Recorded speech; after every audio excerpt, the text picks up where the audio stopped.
36.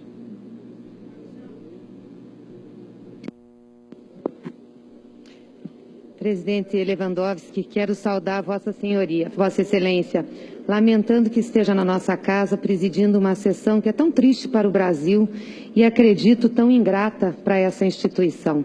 Porque pergunto a Vossa Excelência, assim como pergunto aos meus pares, por quais crimes estamos julgando a senhora Presidenta da República?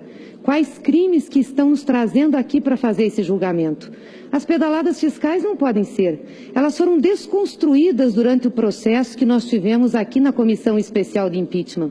Desconstruídas por uma perícia que a própria comissão requereu, e a perícia dizia que não havia ato comissivo da Presidenta Dilma, portanto, ela não tinha interferido nos atrasos para os pagamentos das subvenções do Plano Safra, e depois pelo Ministério Público, que mandou arquivar um procedimento penal dizendo que as pedaladas não se equivaleriam a operações de crédito e, portanto, se não eram operações de crédito, não se constituíam em crime contra a lei de responsabilidade fiscal. A principal acusação à presidenta caiu. E os decretos, que começamos com 6 e terminamos com 3, grande fragilidade nesses decretos. Acredito, como o senador Humberto, que se ficássemos mais uma semana na Comissão Especial de Impeachment, esses 3 decretos também não se sustentariam. Porque em decisões complexas, a presidenta precisa ser assessorada. E assessoria ela teve de seus ministros e dos seus técnicos, dizendo que estava tudo certo. Por isso nós temos repetido aqui, presidente Lewandowski, que é um golpe. Porque não pode ser um impeachment pelo conjunto da obra. O conjunto da obra quem julga é a urna, não o Congresso Nacional, não o Senado da República. É um golpe que começou a ser urdido há muito tempo, um golpe que começou a ser montado antes do segundo turno das eleições de 2014, quando o ex-presidente Fernando Henrique disse ao país que os votos dados a Dilma e ao PT eram de nordestinos pobres, incapazes de decidir, porque eram beneficiários de programas sociais como o Bolsa Família. Depois veio a revista Veja, que é o braço direito do conservadorismo brasileiro, e estampou na sua capa, na véspera da eleição, que Lula e Dilma sabiam de toda a crise da Petrobras, que eles sabiam e tinham responsabilidade, sem nenhum fato, sem nenhuma prova. Não ganharam as eleições. Dilma ganhou as eleições.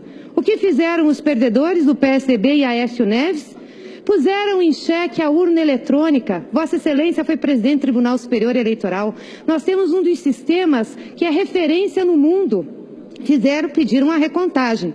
Não a recontagem no Paraná, em São Paulo, em Goiás, onde se elegeram os PSDBistas, mas a recontagem dos votos de Dilma. De novo foram derrotados, porque as urnas estavam certas. Não contente com isso, queriam impedir a diplomação da presidenta Dilma, dizer que o TSE não poderia diplomá-la porque as suas contas estavam ilegais.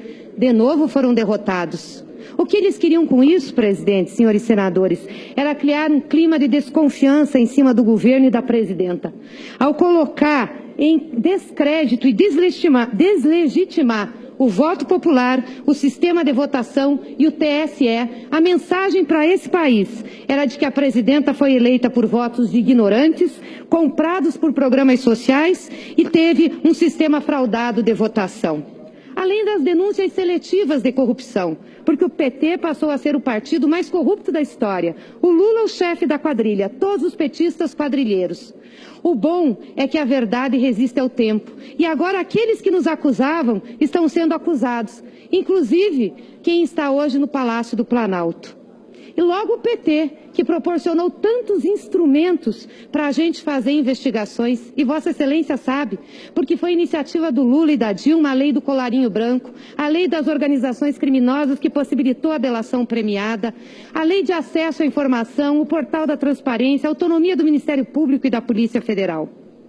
Estava dado o caldo, senhor presidente, para que o ódio contra o PT e o ódio contra a presidenta Dilma vicejassem em nossa sociedade. Porque é assim como nos ensina Mandela, o ódio não nasce conosco, o ódio é ensinado, o ódio é aprendido. E depois desse ódio, aprendido e ensinado, foi um passo para se construir o impeachment. Um parecer pago à advogada Janaína Pascoal por R$45 mil pelo PSDB, Dr. Miguel Reale, a quem eu tenho muito respeito, mas é filiado ao PSDB, tem lado nessa causa, o despudor do Tribunal de Contas da União, que teve um papel político, veio para dentro dessa casa fazer discurso, deu entrevistas, mudando completamente o seu entendimento em relação às contas passadas. E, claro, não podiam deixar de contar com a inestimável ajuda do deputado Eduardo Cunha, porque o PT não tinha votado com ele na Comissão de Ética, por vingança abriu o processo, e todos já sabiam que ele era contra a presidenta Dilma. E a participação conspiratória de quem assume hoje o Palácio do Planalto. Primeiro, o vice Michel Temer disse que poderia ser o unificador nacional, não deu certo. Aí fez uma carta chorosa se colocando como vítima, também não deu certo. Aí foi para ação, veio para dentro do Congresso Nacional articular voto dos deputados para passar a primeira fase do impeachment. Como confiar num vice-presidente que traiu a sua companheira de chapa? Trairá com certeza esse país. E o papel golpista do parlamento brasileiro? Votou-se em nome de tudo na Câmara dos Deputados, que, aliás, deu um show que nos envergonhou perante o mundo.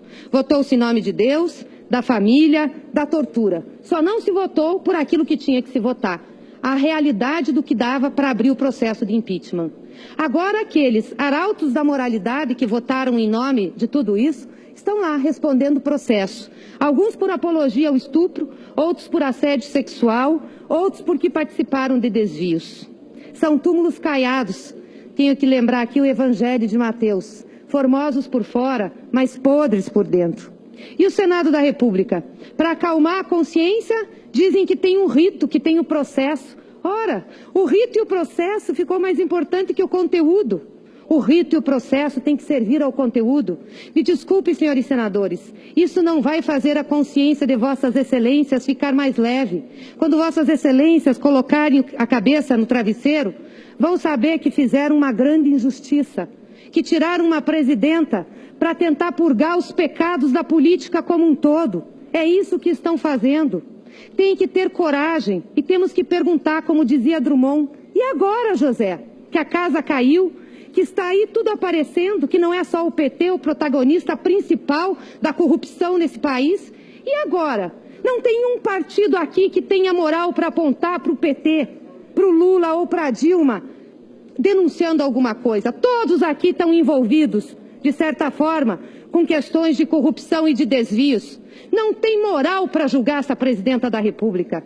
Se os senhores querem ter coragem para arrumar política nesse país, então vamos ter coragem. Não é condenando apenas ela, porque isso é fácil. Vamos ter coragem, vamos convocar eleições gerais nesse país, para que o Congresso Nacional também seja reeleito, Câmara e Senado. Porque qual é a moral desse Congresso com esses partidos envolvidos para julgar a presidenta da República? Qual é a moral? Vamos convocar uma eleição geral. Aí sim, nós podemos estar dando um caminho para a saída da crise política que nós temos nesse país. E vamos discutir aprofundadamente uma reforma política. E vamos fazer essa eleição agora, início de 2017. Aí nós podemos bater no peito e dizer que nós temos condições. Isso é coragem, isso é ousadia. Tirar uma presidenta para purgar os crimes políticos de todos não é ousadia. Não é ousadia e é atentar contra a democracia. Queria dizer, senhor presidente, senhores senadores, se esse plenário aprovar o relatório do senador Anastasia, que, aliás, teve acusações semelhantes a que tem a presidenta Dilma, de ter feito decretos sem base legal e de ter feito pedaladas no governo de Minas. O que ele respondeu para nós? Que o Tribunal de Contas do Estado de Minas tinha aprovado suas contas. Como pode um Tribunal de Contas de um Estado mudar a Constituição, então? Alguma coisa está errada. Ou o Tribunal de Contas de Minas ou a Constituição Federal. Não é possível que ambos estejam certos. Pois se esse Congresso Nacional, esse Senado, aprovar aqui o relatório do senador Anastasia, vai restar ao povo brasileiro, em paralelo de indignação com o então senador Tancredo Neves, que enfrentou Auro de Moura Andrade, gritar em alto bom som, porque vai ecoar nos corredores desse Senado. Hipócritas, hipócritas, hipócritas. Obrigada, senhor presidente.